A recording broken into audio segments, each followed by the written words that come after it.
For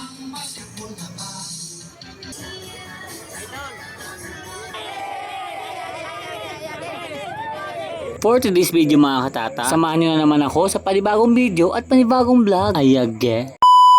For today's video mga katata, ay nandito tayo ngayon sa bayan ng San Carlos para pasyalan ang ilan sa mga Christmas decor nila dito o ang tinatawag nilang silaw-silaw. Alam niyo ba mga katata, tuwing sasapit ang Kapaskuhan ay isa ang San Carlos City sa mga dinadayo ng mga tao dito. Isa nga dito ang kanilang plaza at ilan nga sa mga magaganda nilang pailaw dito. Itong dancing fountain nila na umiilaw, tunnel of lights na sobrang daming ilaw at nakakainganyo talaga. Sino ba naman ang hindi magagandahan sa sobrang ganda ng pailaw nila? Lalong-lalo na ang giant Christmas tree nila dito na kahit nasa labas ka pa lang ay makikita mo na kung gaano kaganda ang mga dekorasyon nila. At bukod nga sa napakalaking Christmas tree na yan, isa rin sa dinadayo dito itong napakalaking mga bilen na sumisimbolo sa kapanganakan sa ating Panginoon na si Jesucristo. At habang naglilibot nga ako dito mga katata, napansin ko tong malaking train na akalain mo talagang parang totoo. Ang napansin ko rin nga pala dito yung mga nagliliparang mga puti na to na akalain mo talagang parang snow at makikita mo talaga na nag-i-enjoy ang mga tao dito, lalong-lalo na ang mga bata na to. Hayage!